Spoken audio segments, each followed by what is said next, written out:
അസ്സലാമു അലൈക്കും വറഹ്മത്തുള്ളാഹി വബറകാതുഹു. എൻ്റെ പ്രവാസ ജീവിതം 8-ാം ഭാഗം ആരംഭിക്കുന്നു. കഴിഞ്ഞ ഭാഗത്തിൽ ഞാൻ എൻ്റെ ഹവ്വാമ ടീച്ചറെ കുറിച്ചായിരുന്നു പറഞ്ഞിരുന്നത്. അതേ സ്കൂളിൽ, അതായത് Khadijumma memorial Mappila LP school വാടാനപ്പള്ളിയിൽ 1-ാം ക്ലാസ് മുതൽ 4-ാം ക്ലാസ് വരെ ഞാൻ ആ സ്കൂളിലാണ് പഠിച്ചുകൊണ്ടിരുന്നത്.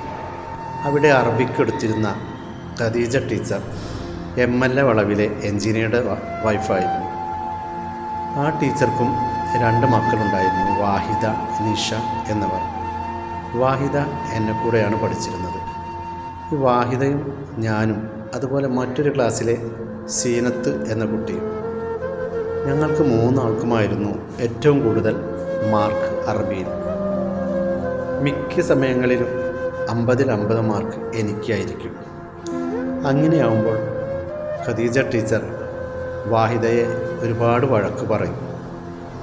നീ കണ്ടുപഠിക്കടി അവനെ എന്നൊക്കെ കുറേ പറയും.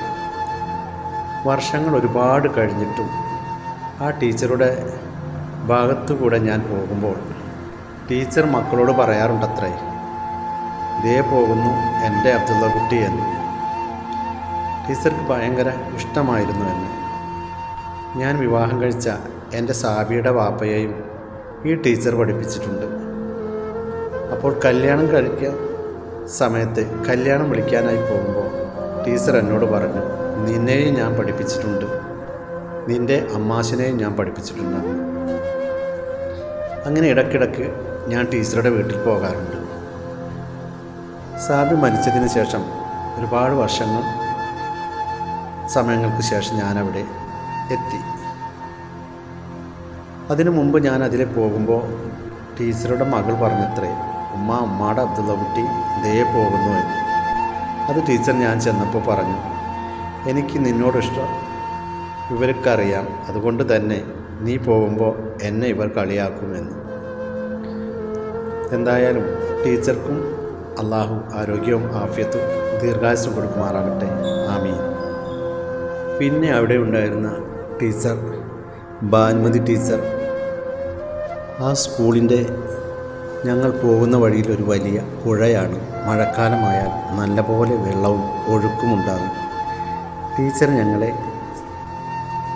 എടുത്തുകൊണ്ട് ഒക്കത്തിരുത്തിക്കൊണ്ടാണ് ഞങ്ങളെ പുഴ കടക്കാറുള്ളത്.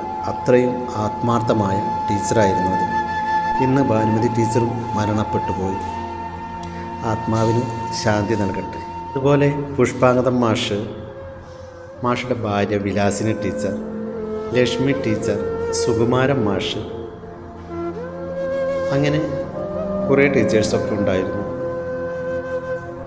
4-ാം ക്ലാസ്സിൽ പഠിക്കുമ്പോൾ ഞാനായിരുന്നു സ്കൂൾ ലീഡർ. സ്കൂളിൽ 3-ാം ക്ലാസ്സിൽ ചേർത്താൻ കൊണ്ടുപോയ സമയത്ത് അവിടെ വേറെ ഒരു അബ്ദുള്ള ഉണ്ടായിരുന്നു. ഞാൻ പറഞ്ഞ ചെട്ടിക്കാട്ടിലെ മൂസാമാഷിൻ്റെ മകൻ അബ്ദുള്ള.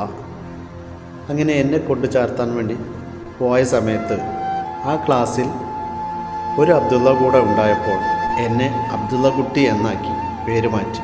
അങ്ങനെയാണ് ഞാൻ അബ്ദുള്ളയിൽ നിന്നും അബ്ദുള്ള കുട്ടിയായി മാറിയത്. അതുപോലെ ഒരുപാട് കൂട്ടുകാരും എനിക്ക് അവിടെ ഉണ്ടായിരുന്നു.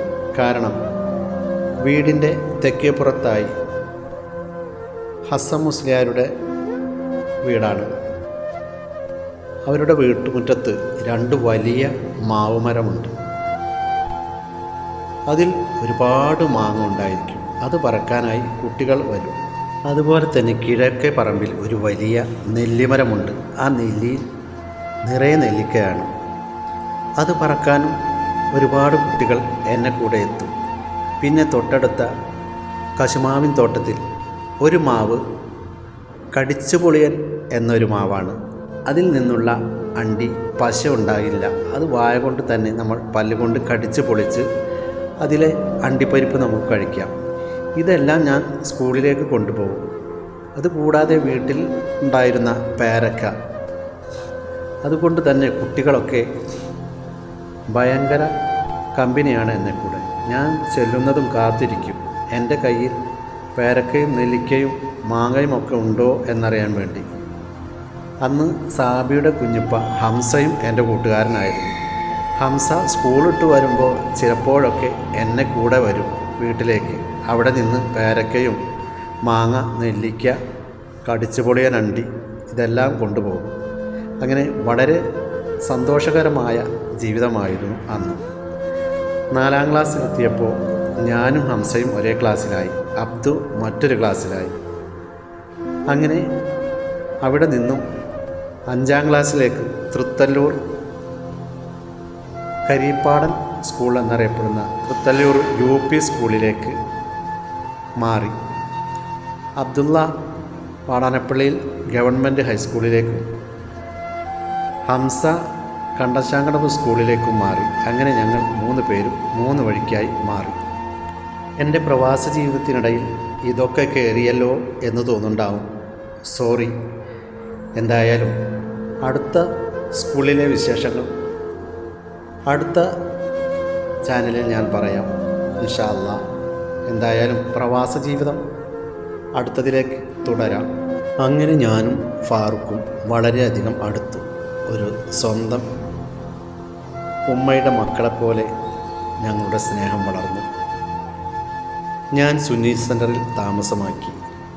സുന്നി സെൻ്ററിൽ സുബഹി സമയത്ത് എല്ലാവരെയും സ്കരിക്കാൻ വേണ്ടി യൂസുഫ്ക ചൂരലുമായി എത്തും. എല്ലാ കട്ടിലിനും കൊട്ടിക്കൊണ്ട് എല്ലാവരും എഴുന്നേൽപ്പിക്കും.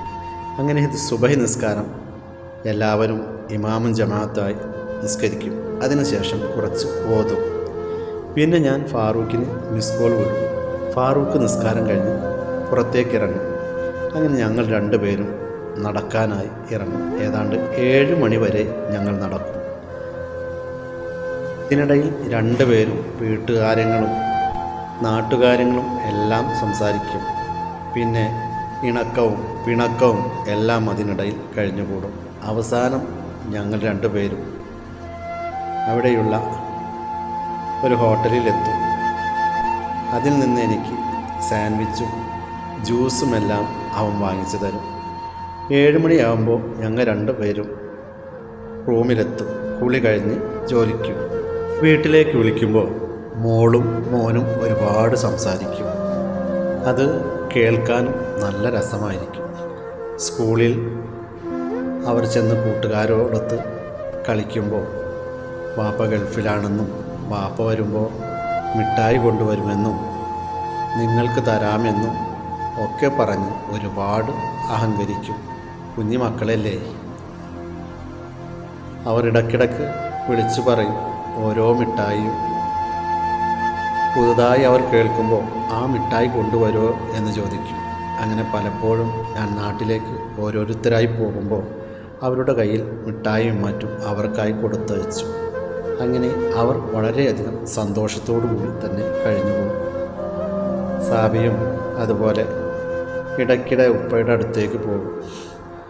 ഉപ്പയ്ക്ക് ഞാൻ അയച്ച പൈസ കൊണ്ടു കൊടുക്കും. അതേപോലെ തന്നെ സഹോദരിമാരോടും ജ്യേഷ്ഠനനിയന്മാരും അടുത്തേക്കും പോകും. അങ്ങനെ എല്ലാവരും സന്തോഷത്തോടു കൂടി സമാധാനത്തോടു കൂടി ഒത്തൊരുമയോടുകൂടി കഴിഞ്ഞുകൂടി. ഇനി ഇരിക്കെ റമദാൻ നോമ്പ് എത്തി. ഞാൻ ഗൾഫിലേക്ക് വന്നിട്ട് ആദ്യത്തെ റമദാൻ എന്തായിരിക്കും എന്നൊന്നും എനിക്കറിയില്ലായിരുന്നു. എന്നാൽ എല്ലാവരും പറഞ്ഞു ഈ മാസം ഹോട്ടലിൽ നമ്മൾ മെസ്സിന് ചേരേണ്ട ആവശ്യമില്ല, കാരണം ഫുഡ് ഇഷ്ടംപോലെ ഇവിടെ കിട്ടുമെന്ന്. അങ്ങനെ ഞാനും ഹോട്ടലിൽ നിന്നും മെസ്സ് അവസാനിപ്പിച്ചു. നോമ്പിനെ സംബന്ധിച്ചാണെങ്കിൽ ഈ ഗൾഫിൽ തന്നെയാണ് ഏറ്റവും നല്ലത്. നല്ല തഖ്വയോടുകൂടി നിസ്കരിക്കാനും ഖുർആൻ ഓതാനും എല്ലാം നമുക്ക് ഇവിടെയാണ് നല്ല സാഹചര്യം. ഞങ്ങളും നോമ്പിനായി ഒരുങ്ങി. ഇൻഷാ അല്ലാഹ് ഇനി അടുത്ത വീഡിയോയിൽ പ്രവാസ ജീവിതം 8ാം ഭാഗം നമുക്ക് കാണാം. കാത്തിരുന്ന് കാണുക. അസ്സലാമു അലൈക്കും.